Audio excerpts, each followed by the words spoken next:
नमस्कार, your money में आपका स्वागत है। मैं हूं कविता थपलियाल। देखते ही देखते आपके चैनल CNBC आवाज के 9 साल पूरे हो गए हैं।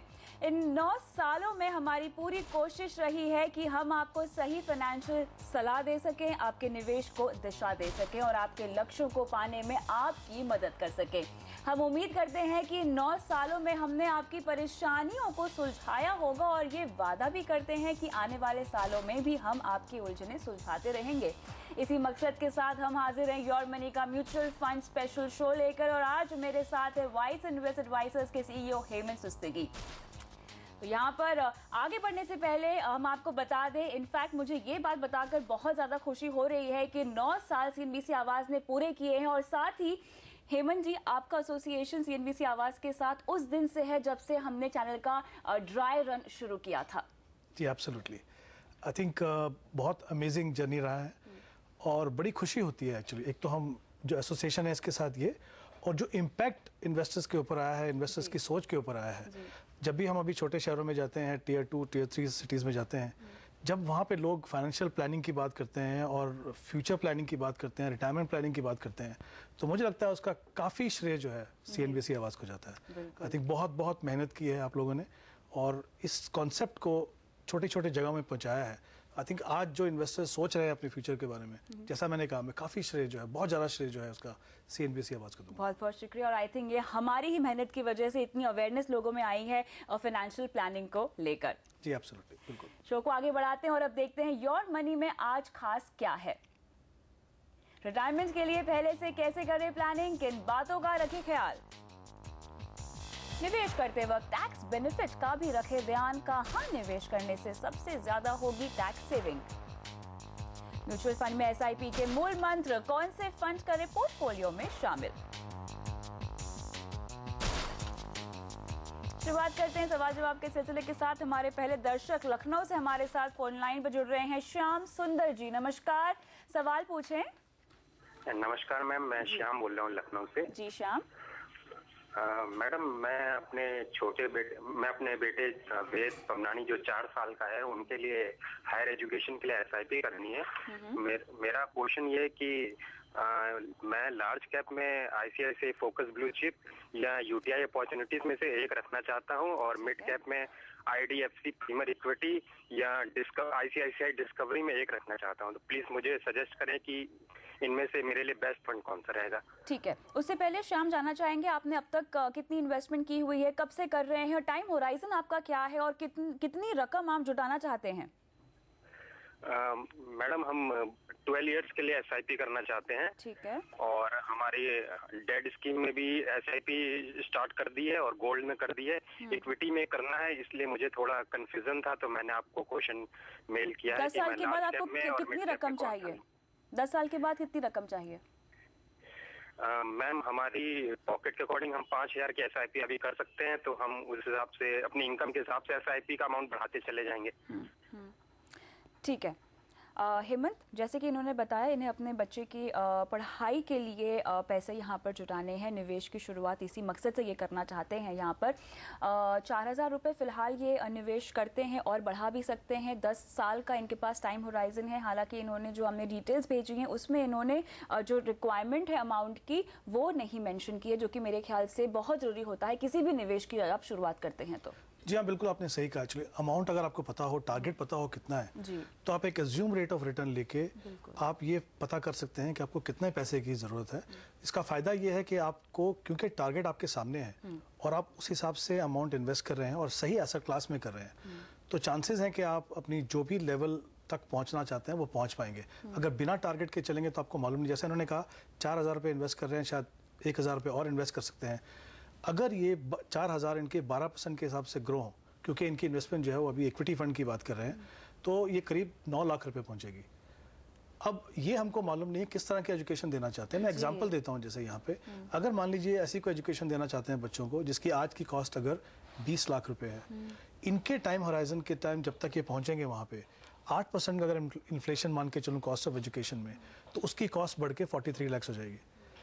कहाँ पे हम 9 लाख दे रहे हैं, कहाँ पे आपकी ज़रूरत है 43 लाख। तो आई थिंक बहुत इंपॉर्टेंट है कि अपने लक्ष्य को आप देख लीजिए, किस तरह की एजुकेशन आप अपने बच्चों को देना चाहते हैं, उसकी आज की कॉस्ट कितनी है और इन्फ्लेशन के हिसाब से कितनी कॉस्ट उस समय पे जाएगी, ताकि आपको उस समय किसी डिसअपॉइंटमेंट का सामना ना करना पड़े, आप अपने लक्ष्य के नज़दीक तक पहुंच सकें।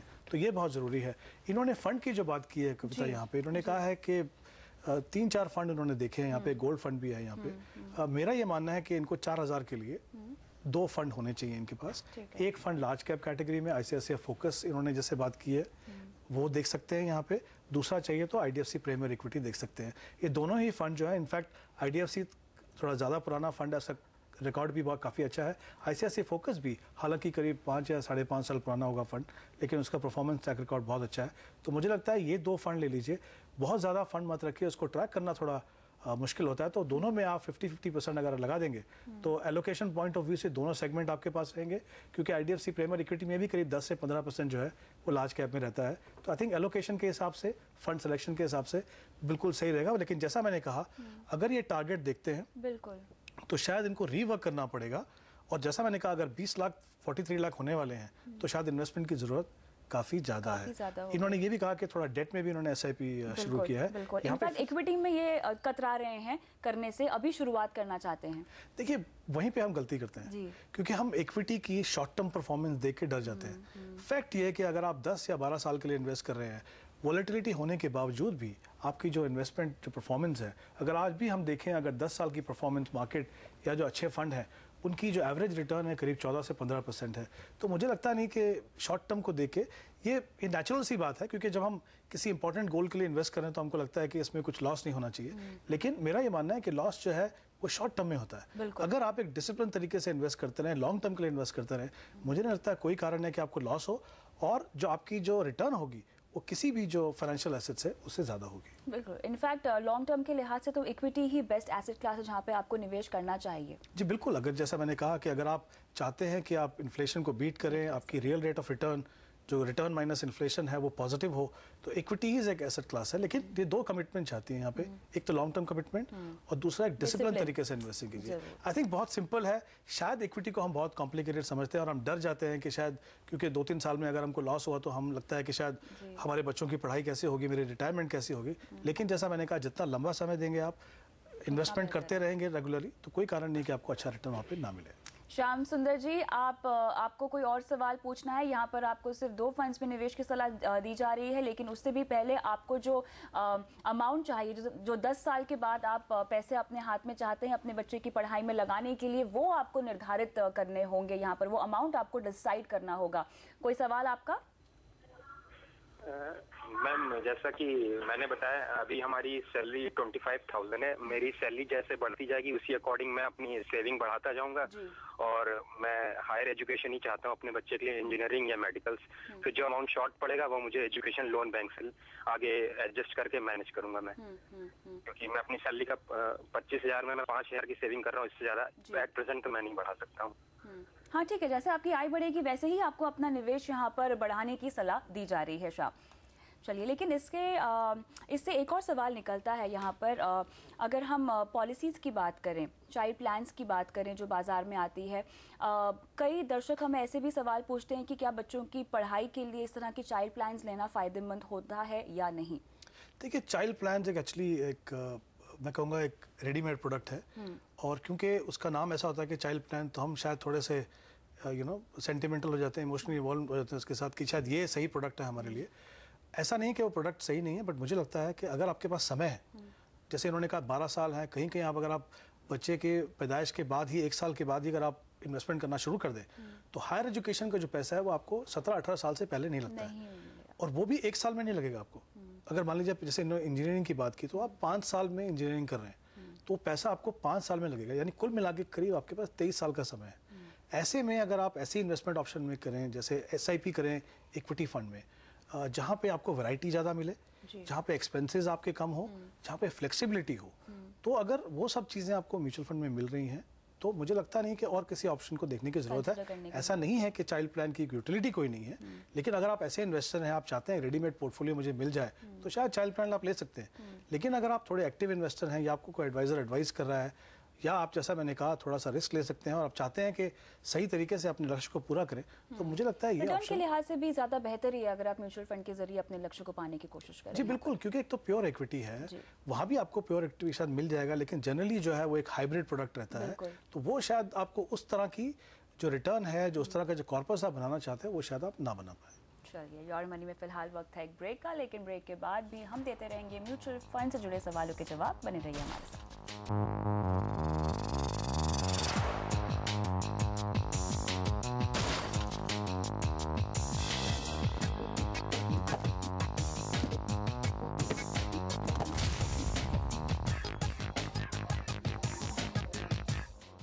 योर मनी में आपका एक बार फिर से स्वागत है। आज हम दे रहे हैं म्यूचुअल फंड से जुड़े सवालों के जवाब और मेरे साथ हैं हेमंत सुस्तगी। लेते हैं अगले दर्शक का सवाल। मोरबी गुजरात से हिरेन कालोला हमारे साथ फोन लाइन पे हैं। गुड इवनिंग हिरेन, सवाल पूछिए। Good evening madam ji. Okay, currently I am 25 year old and मेरी सालाना आई है 25,000 पर मंथ। ठीक है। और मैं अभी रिटायरमेंट के लिए म्यूचुअल फंड के थ्रू SIP स्टार्ट किया है। ठीक है। और अभी मेरे पोर्टफोलियो में 3 फंड है, ICICI focus group blue chip, ICICI discovery and third is Franklin India prima fund. तीनों में मैं 1,000 का SIP कर रहा हूँ। ठीक है। तो मेरे 3 क्वेश्चन है। फर्स्ट क्वेश्चन है कि मैं रिटायरमेंट के टाइम पे कितना कॉर्पस इकट्ठा कर पाऊंगा और मेरा फंड सिलेक्शन कैसा है। और मेरा दूसरा सवाल है कि जब भी हम किसी फंड की फैक्ट शीट पढ़ते हैं तो उसमें एक डायग्राम दिया होता है, उसमें एक तरफ लिखा होता है कि लार्ज कैप, मिड कैप और स्मॉल कैप, और दूसरी तरफ लिखा होता है वैल्यू, ग्रोथ और ब्लेंड। तो वैल्यू, ग्रोथ और ब्लेंड का मीनिंग क्या होता है? और मेरा तीसरा सवाल है कि मैं 1,000 रुपए और निवेश करना चाहता हूँ यूके अपॉर्चुनिटी में, तो ये सही फंड है या कोई दूसरा और चूज करना होगा? ठीक है। सबसे पहले तो हिरेन, बहुत अच्छी बात है, आप सिर्फ 24 साल के हैं और आपने अपने रिटायरमेंट प्लानिंग के बारे में अभी से ही यहाँ पर सोचा है। हेमंत, क्या लगता है आपको? काफ़ी यंग इन्वेस्टर हैं ये, इन्होंने भले ही सिर्फ 3,000 रुपये की SIP से शुरुआत की है, लेकिन पहला कदम तो इन्होंने ले ही लिया रिटायरमेंट की तरफ। इनफैक्ट आपने बिल्कुल सही कहा कि बहुत जल्दी इन्होंने शुरू किया, बिल्कुल जो सही शुरुआत है। इनफैक्ट सबसे अमेजिंग बात इसमें यह है कि जैसे इन्होंने कहा 2 करोड़ का इनका टारगेट है करीब 35 साल के बाद। यही एक फ़ायदा है जितना जल्दी आप शुरू करें उसका। अब अगर इनको मैं 12% की रिटर्न मान के चलूँ, जैसे मैंने पहले कहा था, क्योंकि लक्ष्य हमारे सामने है, अगर हम इस पे वर्कआउट करें कि टारगेट अचीव करने के लिए कितना इन्वेस्टमेंट करना है, तो कुल मिला के इनको सिर्फ 4,000 रुपये इन्वेस्ट करना है। उसमें 3,000 ये इन्वेस्ट कर रहे हैं और कह रहे हैं कि 1,000 रुपये और इन्वेस्ट कर सकते हैं। तो यही एक फ़ायदा है। इनफैक्ट मैं चाहूँगा कि हर दर्शक को ये समझना चाहिए कि हर 10 साल जो आप अपनी इन्वेस्टमेंट प्रोसेस को डिले करते हैं, यानी मान लीजिए जैसे 24 या 25 में शुरू कर रहे हैं और अगर ये 35 में शुरू करते तो उनके पास 25 साल होते। तो जितनी इन्वेस्टमेंट ये आज कर रहे हैं 2 करोड़ के लिए, उसकी 3 गुना उनको इन्वेस्टमेंट करनी पड़ेगी। जी बिल्कुल। ये आपको प्राइस पे करना पड़ता है आपको डिले करने के लिए। तो जैसा मैंने कहा कि इनको अगर 4,000 रुपये इन्वेस्ट करें तो अपना जो कॉर्पस है 2 करोड़, इनफैक्ट मेरी जो कैलकुलेशन है उसके हिसाब से 2 करोड़ 20 लाख रुपए का कॉर्पस ये बना पाएंगे। ऑफ कोर्स इंपॉर्टेंट चीज़ ये है कि 35 साल तक उनको उस तरह का प्रोसेस चालू रखना है और इनकी जो कमिटमेंट होनी चाहिए वो इक्विटी से होनी चाहिए, ना कि फंड से। अगर लगे कि फंड अच्छा नहीं कर रहा है तो निकल भी सकते हैं। निकलना चाहिए। ऐसा नहीं है कि नहीं, अगर एक ही फंड में है तो उसी फंड में बने रहे। इन्होंने 3 फंड की यहाँ पे बात की है। इनके पास एक जो लार्ज कैप फंड है ICICI फोकस फंड इन्होंने कहा है, और 2 जो फंड हैं ICICI डिस्कवरी और फ्रैंकलिन प्राइमा, दोनों जो है मिड कैप कैटेगरी में है। मेरा ये मानना है कि जब आप इतने लंबे समय के लिए इन्वेस्ट करते हो तो जनरली जो है आपका ज़्यादा इन्वेस्टमेंट जो है लार्ज कैप में होना चाहिए, अराउंड 50-60%, 60% में भी, और 40% जो है मिड कैप में होना चाहिए। तो मेरा ये मानना है कि दोनों में से एक फंड रखें। फ्रैंकलिन प्राइमा को रख सकते हैं, काफ़ी कंसिस्टेंट फंड रहा है।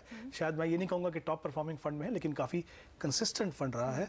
दूसरा फंड भी काफ़ी अच्छा है ICICI डिस्कवरी, लेकिन क्योंकि एक ICICI फोकस ऑलरेडी हम बात कर रहे हैं, तो मेरा ये सलाह रहेगी कि दोनों फंड जो है एक ही म्यूचुअल फंड के ना हो।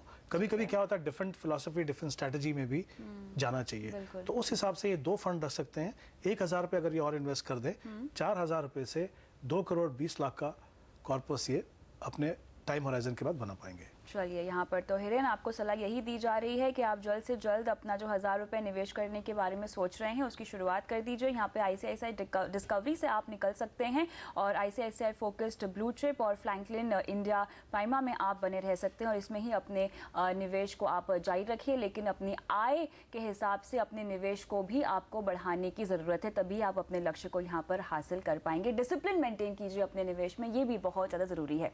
लेकिन हेमंत, अगर जब हम रिटायरमेंट की बात करते हैं, थोड़े से अगर हम ब्रॉडर व्यू इसका ले, तो जितनी जल्दी शुरुआत हो उतना अच्छा, ये तो हमें डिस्कस कर लिया। लेकिन क्या क्या एसेट क्लास हमें कंसिडर करना चाहिए? इक्विटी, क्योंकि आपके पास लंबा समय है, लंबी आपका टाइम होराइजन काफ़ी ज़्यादा है, तो equity is the best asset class. लेकिन एक और रिटायरमेंट इंस्ट्रूमेंट NPS के बारे में यहाँ पर मैं आपसे जानना चाहूँगी, ये कितना बेटर चॉइस है इन्वेस्टमेंट के लिहाज से अगर हम रिटायरमेंट की बात करें तो?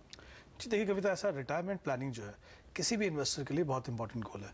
तो जब आप ऐसे गोल के लिए इन्वेस्ट करते हैं तो आपको एक प्रोसेस को फॉलो करना पड़ेगा, आपके पास एक स्ट्रैटेजी होनी चाहिए। जैसा मैंने कहा, ऐसा नहीं कि आपको दिल करे 2000-3000 रुपये इन्वेस्ट कर दिए, वो बिल्कुल सही तरीका नहीं। अपनी आप स्ट्रैटेजी बनाइए। अब स्ट्रैटेजी में क्या करना है, 3 या 4 चीज़ देखनी है आपको। पहला ये कि आपको कभी रिटायर होना है, कितना समय आपके पास है। दूसरा आपको ये देखना है कि मुझे कितना पैसा लगेगा। तो कैसे देखेंगे आप? या तो अगर आप बोलते हैं कि मुझे आज की जो मेरी स्टैंडर्ड ऑफ लाइफ है, मुझे वही लिविंग है वो मेंटेन करनी है, तो उस पर इन्फ्लेशन लगा के आप देखना पड़ेगा कि कितना पैसा आपको रिटायरमेंट के समय ज़रूरत है। लेकिन ऐसा होगा नहीं, आगे आगे जाके आपकी इनकम बढ़ती रहेगी, तो आप अपना स्टैंडर्ड ऑफ लिविंग को इम्प्रूव करना चाहेंगे। तो पहली बात तो ये कि जो आज आप प्लानिंग कर रहे हैं वो आखिरी प्लानिंग नहीं है। बिल्कुल, जैसे जैसे आपकी इनकम बढ़े वो अमाउंट को आप बढ़ाते जाइए। ऐसा नहीं कि 2 करोड़ अगर आपको आज जरूरत है तो शायद 2 करोड़ ही जरूरत होगी। आगे जाके जैसे जैसे इनकम आपकी बढ़े वो बढ़ाते जाइए। तो आपने टाइम होराइजन देख लिया, आपने कितना पैसा लगेगा वो देख लिया, फिर आप एसेट क्लास डिसाइड कीजिए। जितना जल्दी शुरू करें, जैसे इनके केस में 35 साल आपके पास है, तो कोई कारण नहीं कि आप डेट में जाएं। ये बात सही है कि इक्विटी में वॉलेटिलिटी रहेगी, जैसा मैंने पहले भी कहा, लेकिन आप अगर डिसिप्लिन तरीके से इन्वेस्ट करेंगे तो कोई डरने की बात नहीं है। अगर ऐसा नहीं है कि आपने 25 साल की उम्र में हर आदमी इन्वेस्टमेंट शुरू करेगा। अगर मान लीजिए आपने 40-45 में शुरू किया, इसका मतलब ये नहीं कि आपको लगेगा अरे अब तो खाली 15 साल बाकी हैं, अब मैं क्या करूँ। जब भी आपको समझ आए तभी आप इन्वेस्टमेंट शुरू कीजिए। आपकी जो एलोकेशन है वो उस हिसाब से चेंज होगी, तब आप एक हाइब्रिड बैलेंस तरीके का एसेट एलोकेशन बनाएंगे। बहुत ज़्यादा रिस्क मत लीजिए, लेकिन रिस्क क्या है आप पहले समझना है आपको। यहाँ पे कैपिटल का रिस्क इतना बड़ा नहीं है, इन्फ्लेशन एक बड़ा रिस्क है, क्योंकि कहीं ना कहीं आपके पास 15, 20 या 25 साल का समय है। उस हिसाब से आप अगर आप इन्वेस्टमेंट करेंगे तो आप अपना डेफिनेटली जो लक्ष्य है पूरा कर पाएंगे। NPS का जहाँ तक सवाल है, जैसे हमने पहले चिल्ड्रन प्लान की बात की थी, NPS भी एक अच्छी प्लानिंग है यहाँ पे, लेकिन इसमें क्या रेडीमेड पोर्टफोलियो है, उसमें मैक्सिमम जो इन्वेस्टमेंट है 50% की कर सकते हैं। अगर आप चाहते हैं एक्टिवली पोर्टफोलियो मैनेज करना, अगर आप चाहते हैं फ्लेक्सिबिलिटी ज़्यादा रहे, तो मेरा ये मानना है कि SIP जो है इक्विटी फंड में अच्छा है। अदरवाइज NPS भी एक अच्छा है, लेकिन वहाँ पे एक और रिस्ट्रिक्शन ये है कि 40% की आपको एन्युटी लेनी पड़ती है, जो आपकी इनकम को रिस्ट्रिक्ट करता है कहीं ना कहीं। तो मुझे लगता है अगर आप दोनों तरीके से नापें तो ये SIP में इन्वेस्ट करना अच्छा है। NPS भी अच्छा प्रोडक्ट है अगर आप बहुत ज़्यादा एक्टिव इन्वेस्टर नहीं है तो विकल्प यहाँ पे कई सारे हैं, लेकिन मूल मंत्र तो यही है कि आपको जितना जल्दी हो सके अपने रिटायरमेंट प्लानिंग की शुरुआत कर देनी चाहिए। रिटायरमेंट के लिए आपको इन्वेस्टमेंट की शुरुआत कर लेनी चाहिए। इसी नोट पे फिलहाल योर मनी में वक्त है ब्रेक का, लेकिन आगे भी हम देते रहेंगे म्यूचुअल फंड से में निवेश के टिप्स। आप बने रहिए हमारे साथ।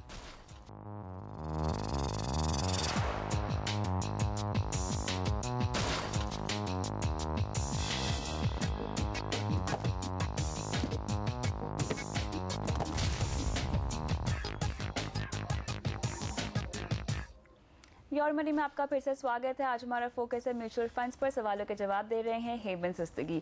बढ़ते हैं अगले दर्शक की ओर। यहाँ पर हमारे साथ ओडिशा से सतीश चंद्र फोन लाइन पर हैं। गुड इवनिंग सतीश, सवाल पूछिए। नमस्कार। नमस्कार मैडम, मैं 23,000 पिछले 1 साल से मैं म्यूचुअल फंड में निवेश कर रहा हूँ। जो मैं पोर्टफोलियो आपको भेजा हूँ, HDFC टॉप 200 है 5,000, ICICI ब्लू चिप फोकस में है 6,000, IDFC premium equity 3,000, Reliance opportunity में 3,000, SBI इमर्जिंग बिजनेस फंड में 3,000 जी, और 2,000 मैडम मैं चाहता हूँ और इन्वेस्ट करने के लिए। ठीक है, तो मैं वो fund international fund FT figure ये अपॉर्चुनिटी फंड, उसमें मैं चाहता हूँ, या ये भी सही होगा तो करूँगा। ये फंड कैसा है वो थोड़ा बताइए। और मेरा लक्ष्य है 50 to 60 लाख आफ्टर 10 ईयर्स हमको चाहिए बच्चों के एजुकेशन के लिए। और एक चीज मुझे सर मैडम पूछना है कि मैं रिटायरमेंट के लिए मेरा डिपार्टमेंट में मैं CPF में 20,000 पर मंथ कंट्रीब्यूट करता हूँ, उसके कैलकुलेशन में 1.45 करोड़ के आसपास मुझे मिलता है 13 ईयर्स के बाद। ठीक है। और 10,000 मैं चाहता हूँ उसी में बढ़ाऊं तो वो करीब करीब अप्रोक्सीमेट 1.75 करोड़ के आसपास जा रहा है। उस 10,000 को मैं कहीं दूसरी जगह और उससे बेटर, ये 2 करोड़ मेरा लक्ष्य है कि रिटायरमेंट के बाद 2 करोड़ रुपये मुझे चाहिए, तो उसके लिए भी एक सजेशन। ठीक है, बिल्कुल बिल्कुल। यहाँ पर शुरुआत करते हैं सतीश जी की प्लानिंग के साथ। हेमंत, सबसे पहले तो इन्हें जो अपनी बेटी की पढ़ाई लिखाई और शादी के लिए रकम जुटानी है उसके बारे में बात करते हैं। फिलहाल 23,000 ये कुछ फंड्स में निवेश कर ही रहे हैं, 2,000 रुपये से अपना निवेश बढ़ा भी सकते हैं। फंड्स आपको कैसे लग रहे हैं? देखिए, सबसे पहले इन्होंने कहा 23,000 इन्वेस्ट कर रहे हैं, 2,000 और इन्वेस्ट कर सकते हैं। अगर मैं 25,000 की इन्वेस्टमेंट मान के चलूँ, इनका जो टाइम होराइजन है वहाँ पे, क्योंकि इक्विटी फंड में इन्वेस्ट कर रहे हैं, जैसे हमने पहले कहा, एक अज्यूम रेट ऑफ रिटर्न 12% अगर हम मान के चलें तो करीब 55 लाख का इनका कॉर्पस बनेगा। यहाँ पे इनका जो टारगेट है 60 to 70 लाख, अगर मैं 70 लाख का टारगेट यहाँ पे मान के चलूँ तो इनको करीब 31,000 रुपये हर महीने इन्वेस्ट करनी पड़ेगी। तो डेफिनेटली कहीं ना कहीं जो इनका जो ये पर्टिकुलर गोल है यहाँ पे थोड़ा शॉर्टफॉल है। फंड का जहाँ तक सवाल है, इन्होंने 5 इक्विटी फंड की बात की है, 2 लार्ज कैप कैटेगरी में है, ICICI फोकस और HDFC टॉप 200, वो दोनों के दोनों फंड आप रख सकते हैं। बाकी जो 3 फंड हैं इनके पास, तीनों मिड कैप कैटेगरी में है। रिलायंस इक्विटी अपॉर्चुनिटी है इनके पास, IDFC प्रीमियर इक्विटी है इनके पास, और SBI मैग्ना इमर्जिंग बिजनेसेस है। मुझे लगता है कि कुल मिला के 4 फंड रखें। इनमें तीनों में से सबसे ज़्यादा अग्रेसिव फंड जो है वो है मैग्ना इमर्जिंग बिजनेसेस, वो उसको आप ड्रॉप कर दें, उसमें से आप निवेश मत कीजिए, बाकी दोनों फंड को रखिए। चारों फंड के अंदर इस तरह से पोर्टफोलियो बनाएं, जैसे मैंने कहा था, जो डिफरेंट सेगमेंट्स हैं मार्केट के, लार्ज और मिड कैप में सही तरीके से प्रोपोर्शन आएगा यहाँ पे। तो ये 4 फंड बना के अपना पोर्टफोलियो बनाएं। और जैसा मैंने कहा, एक शॉर्टफॉल है, जैसे अगर आगे जाके इनकम बढ़ती है तो वो अमाउंट बढ़ाएंगे तो डेफिनेटली अपना जो टारगेट है वो अचीव कर सकते हैं। रिटायरमेंट के लिए इनका सवाल है कि 10,000 रुपीज़ और ये PPF में डालना चाहते हैं, तो ये तो सही रणनीति होगी? जी बिल्कुल सही है। PPF बहुत अच्छी इंस्ट्रूमेंट है, स्पेशली डेट में, लॉन्ग टर्म में आपको सेफ है बिल्कुल, और रिटर्न जो है वो टैक्स फ्री मिलता है। लेकिन वो अकेला शायद ठीक नहीं होगा, क्योंकि कहीं ना कहीं अगर आप 8 या 9% की रिटर्न की बात कर रहे हैं, लॉन्ग टर्म में अगर आप 7-8% का इन्फ्लेशन मान के चलेंगे तो इन्फ्लेशन को बीट नहीं कर पाएंगे। तो कहीं ना कहीं वहाँ भी उनको इक्विटी को अपने पोर्टफोलियो में शामिल करना होगा सही प्रोपोर्शन में, क्योंकि अगर ज़्यादा पैसा EPF या PPF में जा रहा है तो कहीं ना कहीं इक्विटी भी उनके पोर्टफोलियो में शामिल होना चाहिए। इंटरनेशनल फंड्स में भी ये निवेश करने के बारे में सोच रहे हैं, तो क्या ये सही समय है किसी भी इंटरनेशनल फंड में निवेश करने के लिए? कितना ज़रूरी है आपके पोर्टफोलियो में एक इंटरनेशनल फंड का होना? देखिए, इंटरनेशनल फंड की इंपॉर्टेंस इसलिए है कि हम डाइवर्सिफिकेशन की बात करते हैं। हम क्या बात करते हैं डाइवर्सिफिकेशन में, कि आपका पैसा जो large cap, mid cap, small cap में रहे, डिफरेंट सेक्टर्स में रहे, डिफरेंट इंडस्ट्रीज में रहे, लेकिन वो पैसा खाली आपके देश में रहता है। बिल्कुल। ये जो इंटरनेशनल फंड है वो आपको इंटरनेशनल डाइवर्सिफिकेशन देते हैं, लेकिन वहाँ पे रिस्क भी है, चाहे वो रुपी डॉलर का रिस्क हो, चाहे वो कंट्री स्पेसिफिक रिस्क हो, तो वो रिस्क यहाँ पे है। मुझे लगता है कि किसी भी स्मॉल इन्वेस्टर के लिए, लॉन्ग टर्म के लिए शायद इंटरनेशनल फंड उतनी ज़्यादा इंपॉर्टेंस नहीं रखता है। ये बात सही है, पोटेंशियल है। पिछले साल में अगर मैं देखूं तो US बेस्ड फंड की रिटर्न है 40-50%, लेकिन अगर मैं ब्राज़ील, लैटिन अमेरिका के फंड देखूं तो वो -11% है। अगर मैं गोल्ड माइनिंग फंड देखूं तो -40% है। वेरिएशंस बहुत है। मुझे लगता नहीं स्मॉल इन्वेस्टर के लिए बहुत ज़्यादा, तो सोच समझ कर ही निवेश करने में समझदारी होगी। तो यहाँ पे आपके तमाम सवालों का जवाब दे दिया गया है सतीश जी। आपको बस एक फंड से निकलना है और अपने पोर्टफोलियो में रखने हैं सिर्फ 4 फंड। आगे बढ़ते हैं और अब आपको देते हैं PF से जुड़ी एक अहम खबर। इस साल आपको EPF पर 0.9% ब्याज मिलेगा। श्रम मंत्रालय की सिफारिश मानते हुए एम्प्लॉइज प्रोविडेंट फंड ऑर्गेनाइजेशन ने PF पर ब्याज दर 8.5% से बढ़ाकर 0.9% कर दिया है और बढ़ी हुई दरों का फायदा देश के 5 करोड़ से भी ज्यादा लोगों को यहाँ पर मिलेगा। चलिए, इसी के साथ बहुत बहुत शुक्रिया शो पर आके तमाम सवालों का जवाब देने के लिए हेमंत।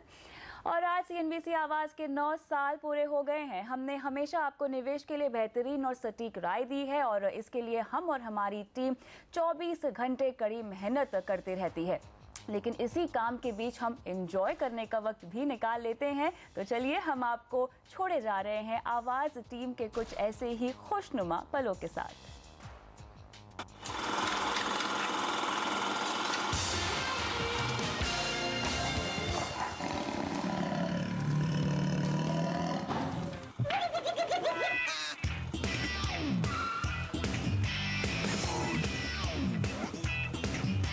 सबसे ज्यादा काम कौन करता है? जल्दी करो, it's 10 o'clock। ये आवाज समाचार देखना देखो, आई डोंट केयर। जय हो प्रभु की। मैं हूँ Mugdha Mishra. Hello hi, I can hear you baby. Jadi you apa? Apa?